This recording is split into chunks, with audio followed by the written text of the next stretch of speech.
बरोबर. म्हणजे त्यानंतर मेन अजून एक इव्हेंट आपण म्हणतो की राम आणि हनुमानाची भेट, जी येते दुसऱ्या पार्टमध्ये सीताचं हरण झाल्यानंतर. कारण तेव्हा राम आणि लक्ष्मण शोधत होते, सगळीकडे शोधत होते, पण त्यांना ॲक्च्युली माहिती नव्हतं की कुठल्या दिशेला आहे काय. आणि मग त्यांना हनुमान भेटतो. तर म्हणजे ही इतकी मॅजिकल काय म्हणतात ते ऐकतानाच इतकं छान वाटतं की पण कथा फार सुंदर आहे. म्हणजे त्याचं बॅकग्राऊंड काय आहे की वाली आणि सुग्रीव हे भाऊ. बरोबर. ओके. तर वालीनं सगळी किष्किंधा नगरी घेतली आहे आणि त्या एका स्पेसिफिक ठिकाणी वाली जाऊ शकत नाही, तिथं आश्रय त्या सुग्रीवानं घेतलाय. बरोबर. आता सुग्रीवाच्या कानावरती असं पडतं की दोन अत्यंत बलदंड पुरुष की ज्यांच्याकडे उत्तम धनुष्य आहेत, ज्यांचे दंड पिळदार आहेत, ज्यांचे बाहू ताकदवान आहेत, ज्यांचे खांदे सिंहासारखे आहेत, वर्णन. तर अशी लोक ही या भागामध्ये कुठेतरी दिसत आहेत. तर याचा अर्थ वाली या ठिकाणी येऊ शकत नाही, तर वालीने ना मला मारायला पाठवलंय का. ओके. असा विचार त्याच्या डोक्यामध्ये येतो.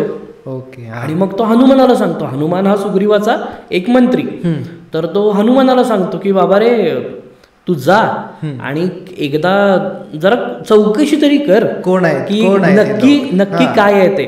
आणि आपल्याला त्याच्यामध्ये आता परत हे बघायला पाहिजे की याच्या आधी जटायूची भेट झाली आहे. ओके. आणि जटायूनं सांगितले की तुम्ही सुग्रीवाला शोधा. बरोबर. ओके. सुग्रीव तुम्हाला मदत करेल.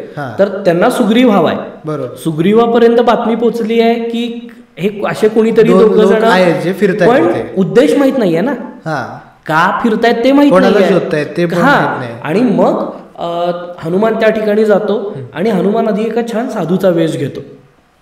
तर ते दोघा जणांच्या समोर जातो, हात जोडतो की तुम्ही एवढे तेजस्वी लोक, तुम्ही काय इकडं आलाय, तुम्ही कशासाठी आलाय, तुम्ही कुठून आलाय आणि काय नक्की तुम्हाला हवंय. तर राम काहीच बोलत नाही. राम बोलत नाही म्हणजे लक्ष्मण बोलत नाही. आणि हनुमानाच्या लक्षात येतं की यांना माहिती आहे की हे माझं मूळ रूप नाही आहे. आणि म्हणून तो त्या मूळ रूपामध्ये येतो. मूळ रूपामध्ये आल्यानंतर तो सांगतो जे असेल ते खरं सांगतो अत्यंत विनम्रपणे की बाबा रे, मी सुग्रीव जे आहेत त्यांचा मी मंत्री आहे, माझं नाव हनुमान आहे आणि मी खरंच तुम्हाला खूप प्रामाणिकपणे विचारतोय की तुम्ही कोण आहात, काय आहात. आणि मग त्याचं जे बोलणं आहे ना, तर त्याचं रामानं वर्णन केलंय बरं का. म्हणजे हनुमान भेटल्यानंतर ते जे वर्णन आहे ते तो लक्ष्मणाकडे करतो की त्याला हनुमान कसा वाटेल पहिल्या भेटीमध्ये. मग तो ते सांगताना काय सांगतो की अरे, हा एक अत्यंत तेजस्वी शूरवीर वानर आणि खूप विनम्र आहे, ज्याची भाषेवरती अशी पकड आहे की जी वेदाभ्यास करणाऱ्या लोकांची असते. ओके. एवढी शुद्ध त्याची भाषा आहे, तेवढंच शुद्ध त्याचं व्याकरण पण आहे. याचाच अर्थ त्यानं शास्त्रांचा अभ्यास केलेला आहे. तो विनम्र आहे, तो ताकदवान आहे तरी नम्र आहे. हे सगळं वर्णन तो लक्ष्मणाकडे करतो. आणि मग ते त्याच्याशी बोलायला लागतात की आम्ही असं असं अयोध्येतून आलोय, असं असं घडलंय आणि आम्ही सुग्रीवाच्या भेटीमध्ये आहोत. तर त्याच्या आधी हनुमान त्यांना सांगितलेलं असतं की मी असं असं आहे आणि आम्हाला मैत्रीपूर्ण संबंधांसाठी मी तुमच्याकडे आलोय. तर आता ball is in your court, आता तुम्ही ठरवा काय करायचं ते. आणि मग ते ती भेट मान्य करतात. आणि हे असं म्हणतात की पहिल्याच भेटीमध्ये हनुमानाला त्याचा देव मिळतो आणि रामाला त्याचा परमभक्त. किंवा त्या मोमेंटसाठी ते लोक वाट बघत होते. म्हणजे रामाशिवाय हनुमान पूर्ण नाही आणि हनुमानाशिवाय राम पूर्ण नाही. अगदी. अरे फार सुंदर आहे माहितीये काय कथा की म्हणजे कोण लव्ह स्टोरी लिहिल. बरोबर. असल्या स्टोरीज आपल्याला रामायणामध्ये दिसतात की एक मित्र म्हणून एकमेकांवरती किती प्रेम असावं. याचं उत्तम उदाहरण म्हणजे राम आणि हनुमान यांच्या कथा आहेत. त्या भेटीच्या आधी कधी एकमेकाला बघितलं कधीच नाही, कधी एकमेकाला भेटलेले नाही. पण जेव्हा ते भेटले तेव्हापासून ते एकमेकाचे झाले. म्हणजे अगदी एकमेकासाठी समर्पित दोघांचंही झालं. बरं, हनुमानाच्या शक्ती लुप्त झाल्या, त्याला तो शाप मिळाला आणि त्या वापरता कधी आल्या बरं त्याला, ज्या वेळेला सीतेला शोधायला लंकेला जायचं त्यावेळेला, म्हणजे त्याच्या आधी रामकार्यासाठी त्याच्या शक्ती जागृत केल्या जांबवंतानं. सो या गोष्टींचा देखील विचार आपण इथं करायला पाहिजे की everything happen for a reason. Okay, आज वालीला हरवायची क्षमता हनुमानात नव्हती का? होती, पण त्याला तो पण ती त्या ठिकाणी वापरायची होती का? अजिबात नाही. तर आपल्याला या गोष्टींचा देखील विचार रामायणाचा विचार करताना करावा लागतो. म्हणजे प्रत्येक गोष्टी अशा प्रकारे घडतायत की ज्याचं काहीतरी एक पुढे कार्य आहे. किंवा केऑस थेरी म्हणतात बरं का. म्हणजे if you look it up तर तुमच्या लक्षात येईल की केऑस थेरी म्हणजे की अशा रॅन्डम घटना वेगवेगळ्या ठिकाणी घडतायत. ओके, की रावण तिकडं नंदीला विरोध करतोय, दशरथ त्या वनात रावण बाळाला कुठेतरी बाण मारतोय, इकडं सुग्रीव आणि वालीचं युद्ध चालू आहे, त्या ठिकाणी शूर्पणखेचा नवरा आणि रावण यांचं युद्ध चालू आहे, कुबेरानं नवीन लंका बसवायला घेतलेली आहे, राक्षस कुल तिकडं परत त्या ठिकाणी यायला लागलंय, एका बाजूला कैकई काहीतरी वेगळ्याच याच्यावरती शिक्टी आहे ते त्या ठिकाणी वेगळं चालू आहे, जनक राजाला कुठेतरी शेत नांगरताना एका पेटीमध्ये मिळालेली सीता त्या ठिकाणी मिळतीये, विश्वामित्र दंडकारण्यात किंवा त्यांच्या याच्यामध्ये वेगळ्या पद्धतीनं यज्ञ करायचा प्रयत्न करतात, पण त्या ठिकाणी असलेले राक्षसणी असुर ताडका त्यांना त्रास द्यायला लागलेत. बरोबर, हे सगळं एकत्र गुंफलं गेलंय त्या रामकथेमध्ये. बरोबर, केवस थेरी की सगळीकडे घटना घडतात वेगळ्या, पण त्या एकाच ठिकाणी कुठेतरी येऊन एकत्र मिळणार आहेत आणि अशा पद्धतीने आपल्याला इकडे बघावं लागतं. आणि त्या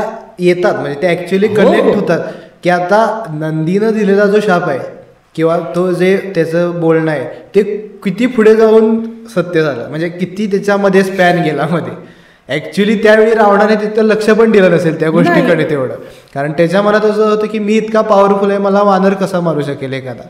अशा ह्या गोष्टी एकमेकात गुंफलेल्या आहेत. त्यानंतर आता आपण मेन जी कॅरेक्टर्स आहेत आपली रामायणातली, की आता इथून पुढे जसं जो सेकंड पार्ट आहे वनवासाचा, इथून ज्या फास्ट फॉरवर्ड होतात गोष्टी, म्हणजे सेना गोळा केली, त्यानंतर हनुमान लंकेला जाऊन आला, तर हे जे मेन आपल्याला सगळ्यांना आकर्षण असतं, सगळ्यात जास्त तर आपल्याला प्रभू श्रीरामांचं आकर्षण असतं, कारण सगळ्यांना आणि प्रत्येकाच्या मनात असं असतं की आपल्याला म्हणतात ना रामासारखं जसे 16 गुण नारद मुनींनी सांगितले होते तसे आपण कुठे ना कुठेतरी स्वतःमध्ये शोधत असतो किंवा तसं व्हायचा प्रयत्न करत असतो. तर रामाचं डिस्क्रिप्शन जर आपण बघायला गेलं तर प्रभू श्रीराम कसे होते? प्रभू श्रीरामांचं वर्णन हे फार छान येतं बरं का. आणि ते बेसिकली त्यांच्या स्वभाव वैशिष्ट्यांचं वर्णन हे अधिक आपल्याला बघायला मिळतं. म्हणजे त्यांच्या शारीरिक अवस्थेचं सुद्धा वर्णन आहे की ज्याच्यामध्ये मी मगाशी सांगितलं तसं त्यांचे पिळदार बाहू आहेत. ओके, त्याच्यानंतर ज्याला ब्रॉड शोल्डर्स म्हणतो ना आपण, की रुंद खांदे सिंहासारखी, हे आपल्याला त्यांची कटी त्या पद्धतीनं तयार झाली आहे की जे एका खूप कष्टानं कमवलेल्या मल्लाची जशी असते ना तशा पद्धतीनं त्यांनी ती कमवलेली त्याच्यामध्ये आहे की कुणालाही न उचलता येणारं धनुष्य उचलण्याची ताकद त्यांच्यामध्ये आहे. शूर्पणखेनं वर्णन केलेलं आहे त्या युद्धामध्ये की त्या रामाचा वेग एवढा होता की त्याचा बाण सुटेपर्यंत त्याचा दुसरा बाण सुटलेला असायचा. आम्हाला फक्त सुटणारे बाण दिसत होते, आम्हाला राम दिसतच नव्हता. आम्ही मारणार कसं? राक्षसांना मारलं की आम्हाला फक्त बाण दिसत होते, आम्हाला राम दिसतच नव्हता. तर एवढा वेग हा त्या याच्यामध्ये आपल्याला असलेला म्हणजे त्याच्यामध्ये बघायला मिळतो. राम चिडत होता, राम क्रोधित होत होता योग्य ठिकाणी योग्य वेळी, राम शिक्षा करत होता, राम दंडाधिकारी होता, म्हणजे काही चूक झाली त्याला तो न्याय करणारा तो राम त्या ठिकाणी होता. तो प्रजेवरती प्रेम करणारा राजा म्हणून किंवा राजपुत्र आपण म्हणू की सुरुवातीच्या ह्याच्यामध्ये, तर तसा तो आपल्याला दिसतो. अत्यंत प्रेम होतं प्रजेचं त्याच्यावरती. म्हणजे आता एक याचं साधं कम्पॅरिझन करायचं झालं तर बाहुबली पिक्चरमध्ये जो पहिला सीन दाखवलाय की ज्याच्यामध्ये तो सगळ्यांबरोबर बसतो, त्याच्या सैन्याबरोबर बसतो की जिथं बाकी कोण बसत नसतं, प्रजा आपलीशी त्याला मानत असते, तो आडी अडचणीतून सगळ्यांना सोडवायला त्या ठिकाणी मदत करत, प्रेम असतं त्याचं. तर या पद्धतीनं आपल्याला तो दिसतो. इव्हन त्याचं वर्णन म्हणजे ज्या वेळेला हे सगळं युद्ध वगैरे होतं, तो सगळ्यां परत येत असतो, तर परत येत असताना युद्ध झाल्यानंतर इंद्र त्याला वरदान द्यायचं असतं इंद्राला, की तो रामाला म्हणतो की तू एवढं सगळं हे केलंयस तर तुला वरदान द्यायचं, तर तू काहीतरी माग आता. तर तो काय मागतो, तर तो मागतो की ज्या वानर सैनिकांनी माझ्यासाठी त्यांचा प्राण या युद्धभूमीवरती दिलाय त्यांना परत तू जिवंत कर, त्यांना त्यांच्या परिवाराकडे जाऊ दे. म्हणून तो त्यांना तिकडे परत पाठवतो. बिभीषणाचं ज्या वेळेला राज्याभिषेक होतो त्यावेळेला बिभीषणाला या सगळ्या गोष्टी रामाला द्यायच्या असतात, हिरे माणकं जे काही सोन्याची लंका आहे ना, ते जे काही असेल ते सगळं द्यायचं असतं. मग राम काय सांगतो की मला नको, या वानर सेनेला जे असेल ते तू त्याच्या ठिकाणी देऊन टाक. तिकडनं ते परत प्रवास चालू करतात. वाटेत एका ऋषींच्या आश्रमामध्ये येतात. ऋषी म्हणतात की अरे तुम्ही एवढं मोठं कार्य करून आलाय तर मला काहीतरी तुम्हाला देऊ दे, तुम्ही मागा. तर ते म्हणतात की आत्ता अयोध्येमध्ये माझ्याबरोबर ही सगळी वानरसेना पण आली आहे, तर ते परत जाणार आहेत. तर परत जाताना त्यांच्या परतीच्या वाटेवरची सगळी झाडं ही फुलाफळांनी तुम्ही भरून टाका, म्हणजे त्यांचं कुठं उपाशी त्यांना राहता लागलं, अन्न मिळेल. या पद्धतीने हे रामाचे गुणवर्णन आपल्याला त्या ठिकाणी बघायला मिळतं. आणि कदाचित म्हणूनच आपण रामाबरोबर असोसिएट नाही करू शकत ॲज अ व्यक्ती म्हणून, कारण की it's too high level to live up to. बरोबर, की तुम्ही त्या मर्यादापर्यंत जाऊन आज व्यक्ती म्हणून आपण ते करू शकतो का सॅक्रिफाईस? नाही करू शकत. म्हणून कुठेतरी आपल्याला ती अडचण येते रामाला पर्सन टू पर्सन असोसिएट होण्यामध्ये किंवा त्याच्याबरोबर रिलेट करण्यामध्ये. ऑलवेज वर आहे, म्हणजे त्याला मर्यादा पुरुषोत्तम त्यासाठी म्हटलंय ना, की आज ते नाहीये आपल्यामध्ये, कोणामध्येच नाहीये. तर म्हणून आपण प्रयत्न करतो की ऍटलिस्ट एक पायरी तरी आपल्याला त्याच्या जवळ जाता यावं, त्याच्यातल्या गुणे वैशिष्ट्यातल्या 100 गुण असतील त्यातला अर्धा तरी घेता यावा, असा प्रयत्न आपण त्या ठिकाणी करत असतो. हे झालं रामाचं. तर हे रामाचे सगळे गुण आता आपण बघितले की कसे आपण, आणि त्या लेवलपर्यंत आपल्याला जाणं कसं, आपण अजूनही एक गुण त्यातला रिप्लिकेट करायला बघतो आपल्यामध्ये. तर हा रामाचा भाग झाला. खरं त्याचा काउंटर पार्ट किंवा ह्या कथेचा जो विलन आहे रावण, त्याच्याकडे कसं बघतो आपण?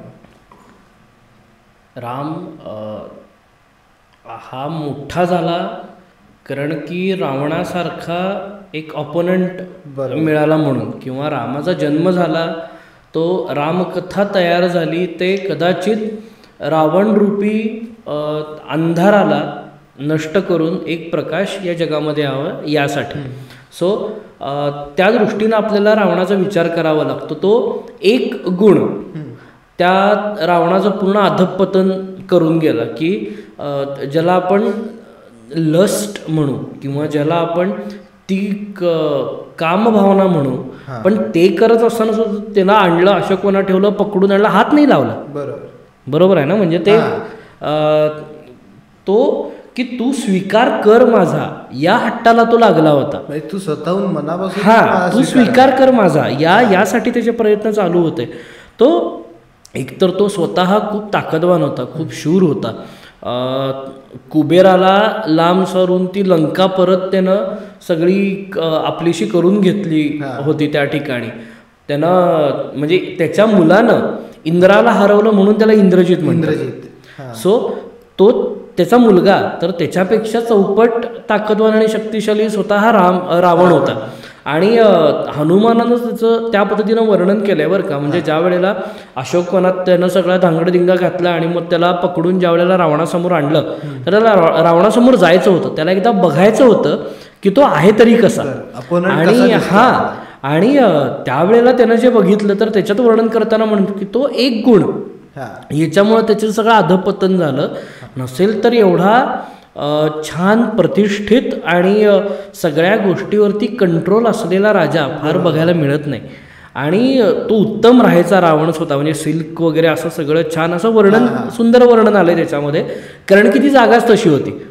जी आपण सोन्याची लंका म्हणतो ती ऍक्च्युली तशीच होती, सोन्याचीच लंका होती ती. म्हणजे त्याची फोर्टिफिकेशन वॉल किंवा ज्याला आपण कंपाऊंड म्हणू किंवा ज्याला आपण तटबंदी म्हणू, तर ती तटबंदी सोन्याची होती. त्याच्यानंतर पर्वता एवढे दिसणारे महाल त्यांनी त्या ठिकाणी बांधले होते, प्रचंड मोठे वाडे त्या ठिकाणी बांधले होते. आणि त्या वाड्यांचं वर्णन पण त्यांनी करताना असं केलं की कमळ आणि स्वस्तिक या आकारामध्ये त्यांनी त्या वाड्यांची रचना केली होती. त्याचे जे त्या वाड्यांना जे बांध होते किंवा त्या वाड्यांचे जे आपण रेलिंग्स वगैरे म्हणू ना, तर त्याच्यावरती त्यांनी हिरे माणकं हा सगळा वापर त्यांनी तिथं केला होता. म्हणजे जे ॲक्च्युअल जी सोन्याची लंका आपण जशी इमॅजिन करू तशीच ती शुभ्र प्रकाशित छान अशी ती लंका त्या रावणाची असणार आहे. तसं वर्णन आपल्याला त्या ठिकाणी बघायला मिळतं. हे वर्णन हनुमानाने केलं. हो, जेव्हा तो पूर्ण ते ट्रॅव्हल करून तिथे गेला वगैरे, म्हणजे अपोनंटला सुद्धा आपला रावण आहे म्हणजे असं नाही की तो सगळ्या त्याच्यामध्ये म्हणजे तो शास्त्रामध्ये पारंगत होता किंवा शक्तिशाली होता, पण एका गुणामुळे त्याच्या तो म्हणजे तो त्याचं अधःपतन झालं. त्या सगळ्या गोष्टी आहेत. मग जेव्हा आता आपण म्हणतो की हनुमान जो बजरंगबली आपण त्याला म्हणतो, त्याचे बरेचसे वर्णन आहेत. जेव्हा त्याला त्याच्या सिद्धी मिळाल्या, अष्टसिद्धी ज्या त्याला मिळाल्या, तेव्हा त्याला लक्षात आलं की आपलं जे काम आहे आपण रामाच्या उपयोगी किंवा त्याचं कार्य आपल्याला करायचं आहे. आणि ही वानरसेना जेव्हा पोचली आपल्या इंडियाच्या आत्ताच्या इंडियाच्या बॉर्डरला, जिथून त्यांनी रामसेतू, तर रामसेतूचा जो निर्माण आहे तो सुद्धा एक इंटरेस्टिंग स्टोरी आहे. कारण तिथून ॲक्च्युली माझ्या मते वॉर जे आहे त्याचा जो पाया जो आहे तो तिथे चालू होतो. नाही, ह्याच्यामध्ये आपल्याला खूप वेगळ्या पद्धतीचं इंजिनिअरिंग मार्वल म्हणून सुद्धा बघावं लागतं. म्हणजे वानरांचा नळ नावाचा जो एक वानर होता, तर तो स्वतः म्हणजे त्याला नळसेतूच म्हणतो, तो इंजिनियर होता. बरोबर. आणि त्यानं त्या पद्धतीनं त्याची रचना केली. अजूनही म्हणजे तुम्ही लांब कशाला जा, तुम्ही जर महाराष्ट्रामध्ये सोलापूरपासून आता धाराशिव म्हणजे जे उस्मानाबाद आहे, तर तिथे गोरामामा कुंभारांची समाधी, आपल्याला मोठं मंदिर तिथं आपल्याला दिसतं. तर त्या मंदिरामध्ये तरंगणारा दगड ठेवलाय बरं का त्यांनी. ओके. तर अनेक जिओलॉजिस्टनी पण ह्याच्यावरती आता काम केलेलं आहे.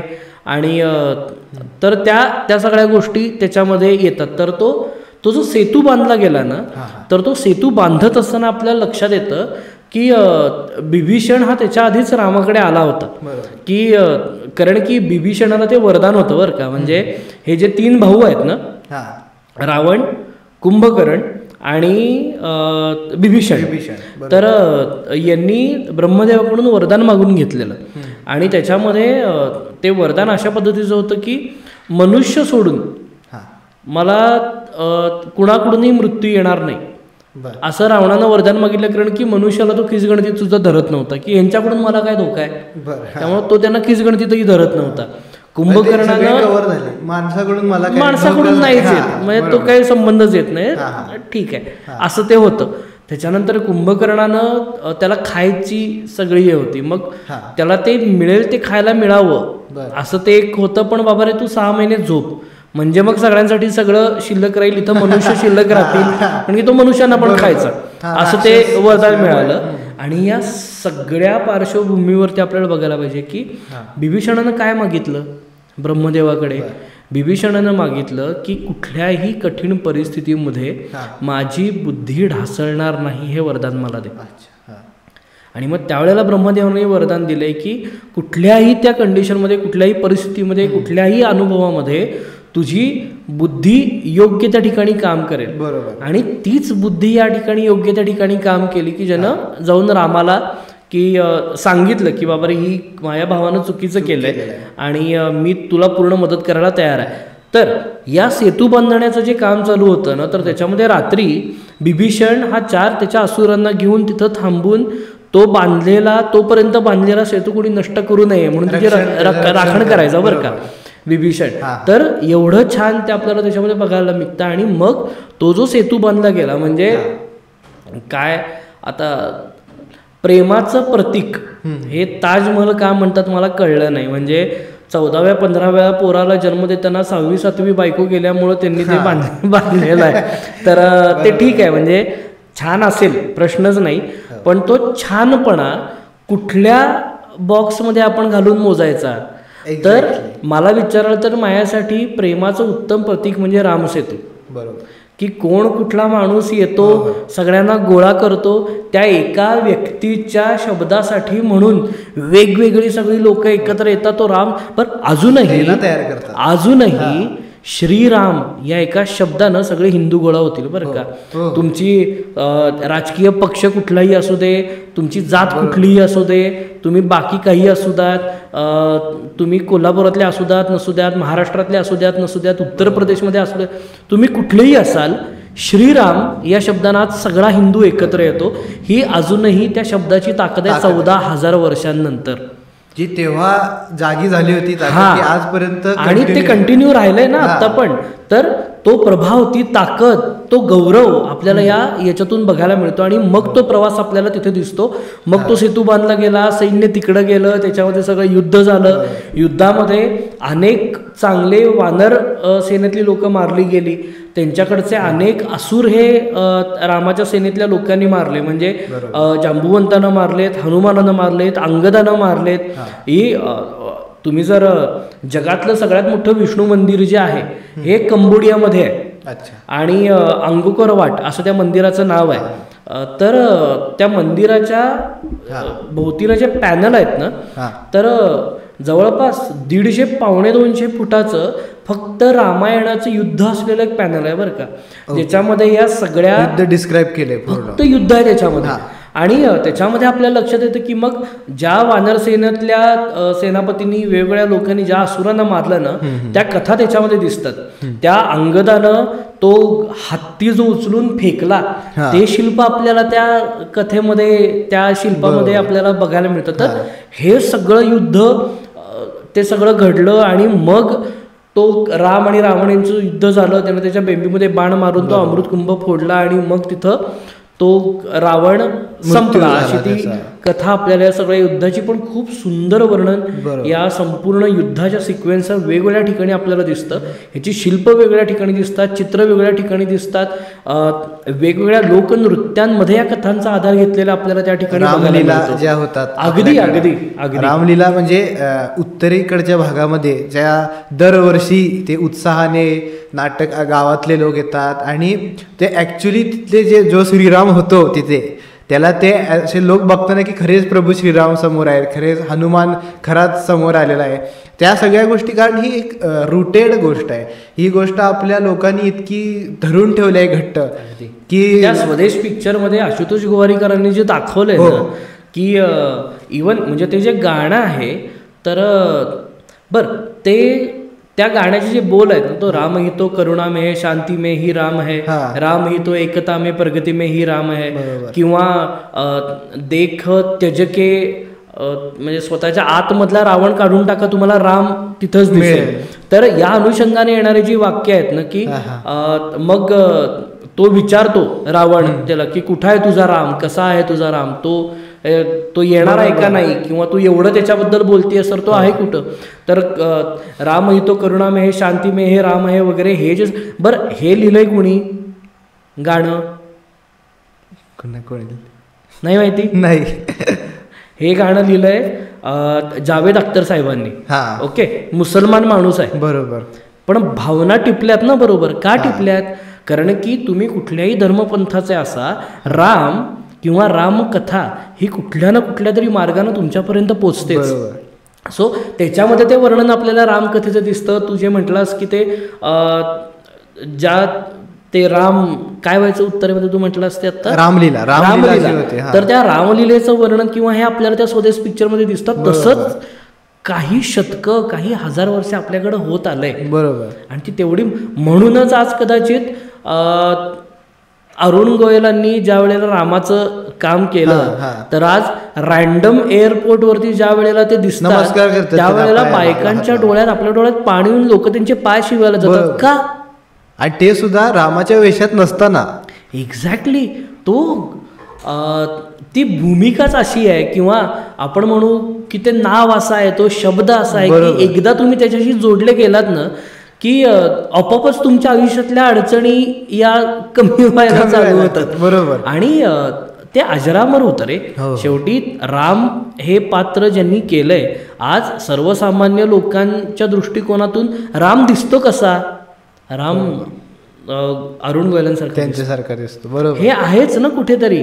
आज शेवटी तर या दृष्टिकोनातून आपल्याला हे रामायण बघावं लागतं. म्हणजे माझ्या या प्रश्नाचा उद्देश असा होता की कसं आपण रामायण दाखवलं पाहिजे किंवा कशा प्रकारे, कारण प्रत्येक क्रिएटिव्ह प्रत्येकाचा डिसिजन्स असतात, ते त्यांच्या मनाप्रमाणे ते घेऊ शकतात, पण कथेचं सार जे म्हणतो आपण ते चुकलं नाही पाहिजे. किंवा प्रभू श्रीराम यांना बघितल्यावर कुठल्याही माणसाच्या चेहऱ्यावर हसू येईल.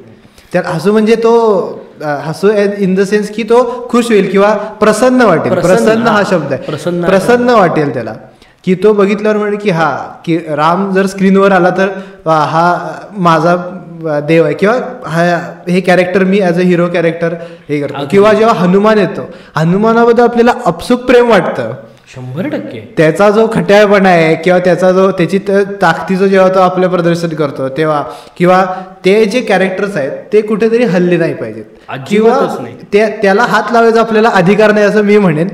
क्रिएटिव्हली तुम्ही तुमच्याप्रमाणे रिप्रेझेंट करा, पण ते जर लोकांच्या भावनांबरोबर आपण जर कुठे जर त्याला दगा लागला किंवा असं झालं तर मग, कारण ते खूप सेंटिमेंटल पण होतं. नाही, दुसरा याच्यातला मुद्दा कसा आहे की जो हिंदू धर्म आहे तर त्या हिंदू धर्माच्या एकात्मतेचं रक्षण करणारी गोष्ट म्हणजे हिंदुत्व. बरोबर, ओके.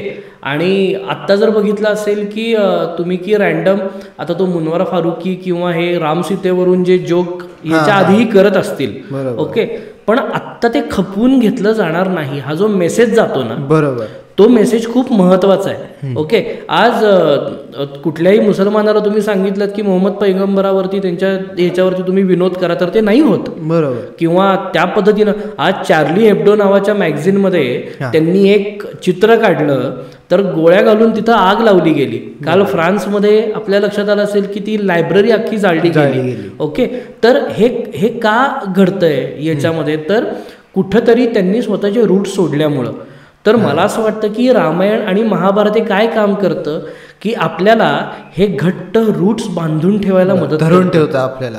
आपण लहानपणापासून या गोष्टी ऐकतो, आपण मोठं झाल्यावरती सिरीज बघतो, त्याहून मोठं झाल्यावरती सिनेमा बघतो, त्याच्याहून मोठं झाल्यानंतर आपण त्याच्यातले कॉर्पोरेट लाईफ लेसन्स घ्यायचा प्रयत्न करतो, त्याच्याही मोठं झाल्यानंतर आपण त्याच्यातली स्पिरिच्युअलिटी, त्याच्यातलं तत्वज्ञान हे कुठेतरी आत्मसात करायचा प्रयत्न करतो. आणि अजून थोडं मोठं झाल्यानंतर ज्या वेळेला आपण बाप किंवा आजोबा या भूमिकेमध्ये जातो त्यावेळेला कुठेतरी त्या पद्धतीनं 1-2% का जगता येईल या पद्धतीनं आपण प्रयत्न करायला चालू करतो. तर या गोष्टी आपल्याला जमिनीवरती घट्ट बांधून ठेवायला मदत करतात. आणि एकदा जमिनीशी आपण घट्ट बांधले गेलो की आपण उडी कितीही उंच मारू शकतो, त्याला प्रॉब्लेम नाही. आणि रामायण आणि महाभारत असे जे ग्रंथ आहेत हे आपल्या लोकांसाठी एक रेफरन्स बुक्स आहेत की कशा वाईट गोष्टी आणि आपल्याला आयडेंटिफाय काय करायचं असतं की वाईट गोष्ट कुठली आहे, चांगली गोष्ट कुठली आहे, आणि त्याचं रेफरन्स बुक किंवा त्याचं कसं लाईफ आपण जगलं पाहिजे किंवा कसं आहे ते त्याचे रेफरन्स बुक म्हणून काम करतात. आणि हे वर्षानुवर्ष होत आल्यामुळे कुठे ना कुठेतरी हा देश, भारत देश जो आहे तो म्हणजे तसा अखंड किंवा त्या संस्कृतीशी बांधलेला आहे आज सुद्धा. अगदी. त्यामुळे ते सुद्धा रिप्रेझेंटेशन जेव्हा होतं तेव्हा ते जपून केलं पाहिजे किंवा असं दाखवलं पाहिजे, त्याला हात म्हणजे लोकांपर्यंत चुकीचा मेसेज पोचता कामा नये की हे कॅरेक्टर असे होते. नवीन येणारी पिढी, आता आपण सिरियल बघितली त्यामुळे आपल्याला माहिती आहे किंवा आपण वाचलं, आपल्या आई आजी त्यांनी आपल्याला सांगितलं, इथून पुढे जी येणारी पिढी आहे ते आपलं भविष्य आहे, त्यांना ह्या गोष्टी जशा होत्या तशा त्यांच्यापर्यंत पोचल्या तर ते आपल्याला अगदीच आपल्यासाठीच चांगलं आहे. तर हे जे डिस्कशन आज झालं रामायणावर, रामायण हा आपला इतका आवडीचा विषय, श्रीराम हा आपला इतका आवडीचा विषय की याच्यावर आपण कितीही डिस्कशन केलं तरी ते पूर्ण होणार नाही. पण एक कन्क्लुजन किंवा एक आपण ही कथा 14,000 वर्षापूर्वी घडली पण आजही ती भारताला एवढी इम्पॅक्ट करते, काय रिलेव्हन्स आहे त्याचा? 14,000 वर्षांनंतरही मला असं वाटतं की रामायण काय किंवा 7,500 वर्षांनंतर देखील महाभारत काय, हे या गोष्टी आपल्या संपूर्ण सामाजिक व्यवस्थेला एक स्ट्रॉंग आणि अत्यंत प्रबळ असा एक अधिष्ठान किंवा ज्याला बेस म्हणतो ते द्यायचं काम करतात. ओके. त्याच्यानंतर आपल्याला असं लक्षात येतं की राम असू दे किंवा श्रीकृष्ण असू दे किंवा त्याच्यातले वेगवेगळे कॅरेक्टर्स असू देत, तर याच्यातून आपल्याला खूप गोष्टी शिकायला मिळतात. ओके. आणि या कळत न कळत होत असतात बरं का. म्हणजे कुणीही आपल्याला या बोधकथाच आहेत, पण त्याच्यातला बोध असा खाली लिहिलेला नसतो, तो आपल्याला कळतो बघताना लक्षात येतो, तो आपल्याला कळतो की अरे खोटं बोलायचं नाहीये. ओके. त्याच्यानंतर आपल्यापेक्षा ताकदीनं कमी असलेल्या लोकांवरती अन्याय करायचा नाहीये. ओके. आपल्या ताकदीचा वापर कुठं करायचा आहे, आपल्या बुद्धीचा वापर कुठं करायचा आहे. बुद्धी आहे याचा अर्थ तो व्यक्ती चांगलाच आहे का, तर असा होत नाही. तर तुमचं चारित्र्य कसं आहे याच्यावरून त्या गोष्टी पुढे ठरत जातात. तर आपल्या संपूर्ण आयुष्याला मी म्हटलं तसं एक अधिष्ठान, एक बेस, एक प्रवास, एक दिशा देण्याचं काम या आर्ष महाकाव्यांच्या माध्यमातून होतं. आणि कदाचित म्हणूनच 14,000 देखील रामायण रिलेव्हंट आहे आणि 14,000 वर्षानंतर देखील रामायण रिलेव्हंटच असणार आहे. आणि आपण लोक इतके लकी आहोत की आपण या देशात, या भूमीमध्ये जन्माला आलो आणि तुझ्यासारखे लोक आहेत जे या गोष्टीचा अभ्यास करतात. नाही, मी खूप वेगळ्या पद्धतीनं म्हणेन की गुरुपौर्णिमा आहे आणि मला असं वाटतं की आय एम ब्लेस्ड की एवढ्या लहान वयामध्ये अशा पद्धतीची लोक भेटणं. म्हणजे कैलासवासी श्री उदय इंदुरकर हे माझे गुरु असतील किंवा आमच्या विषयामध्ये अत्यंत ऋषितुल्य व्यक्तिमत्व आहे डॉक्टर गो ब देगलूरकर, तर त्यांचं आणि माझा आलेला संबंध असेल की आज मी हक्कानं अधिकारानं त्यांना फोन करू शकतो, सर तब्येत कशी आहे, बरोबर काय म्हणताय, कसे आहात, तर ते असतील. किंवा आज संस्कार भारतीच्या निमित्तानं विनिता देशपांडेंसारखी लोक मला भेटलेली आहेत की ज्यांच्यामुळे पद्मश्री डॉक्टर विष्णू श्रीधर वाकणकर या ऋषितुल्य व्यक्तींवरती काम करण्याची संधी कुठेतरी मला प्राप्त होते. तर मला असं वाटतंय की एकदा या विषयाचा अभ्यास करायला ठरवलं ना, काय म्हटलं श्रीराम हे सगळ्या कोड्यांचं उत्तर आहे. बरोबर. ओके. एकदा मी त्या कामाला लागलो की मला ती रामानच दिशा दाखवायला चालू केली, इकडं जा तिकडं जा, यांना भेट त्यांना भेट, आणि गोष्टी होत गेल्या. तर या सगळ्या माध्यमातून मला असं वाटतं की तुम्हाला मार्ग सापडत जातो, मार्ग मिळत जातो आणि तुम्ही जेवढे ऋणी तुम्ही तुमच्या गुरूंच्या प्रतिभान ना तेवढी प्रगती तुमची अधिक चांगली होत जाते. आणि हेच आपल्याला रामायण महाभारतातून शिकायला मिळालं. बरोबर. ओके.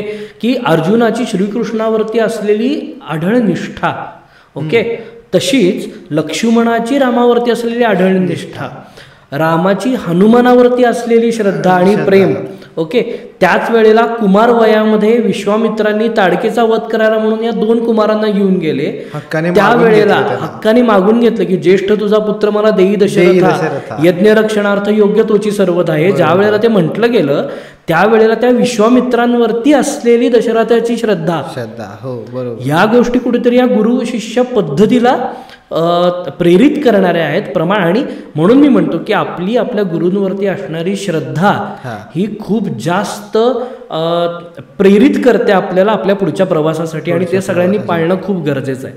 नक्कीच. आणि आज रामायणाबद्दल बोललो, पुढच्या वेळी आपण असेच हे टॉपिक्स तर संपणारच नाही आणि आपल्या आवडीचे टॉपिक्स असल्यामुळे आपण त्याच्यावर नवीन कंटेंट घेऊनच येत असतो.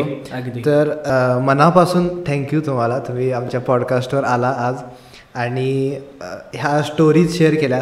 बऱ्याचदा गोष्टी आपल्याला माहिती असतात, जरा म्हणजे आपण बघतो ऐकतो आणि पुढे जातो, पण त्याच्या मागच्या ज्या बिल्डअप आहे, त्याच्या मागचे जे कनेक्शन्स आहेत ते ऐकायला कायमच मजा येते. आणि आपण पुन्हा एकदा असं दुसऱ्या टॉपिकवर, कारण मायथॉलॉजी हा आवडीचा विषय असल्यामुळे आणि त्यामधल्या गोष्टी आपल्याला माहिती असल्यामुळे तो परत घेऊन यायला आपल्याला आवडेल. तर थँक्यू. नक्कीच. एकच बदल आपण इथं करू, आपण आजपासून याला मायथॉलॉजी म्हणायला नको, आपण आजपासून त्याला आपल्या पुराणकथा, आपली महाकाव्य अशा पद्धतीनं आपण त्याला रेफर करूयात, कारण की it's not a mythology, not a myth. ह्या घडलेल्या घटना आहेत, कुठल्या ना कुठल्या तरी अनुषंगाने त्या आपल्याला समोर येतीलच. तुझेही खूप खूप आभार, पवनचे खूप खूप आभार की तुम्ही हा विषय या पद्धतीनं मांडायची मला संधी दिलीत, आणि लवकरच भेटू. थँक्यू.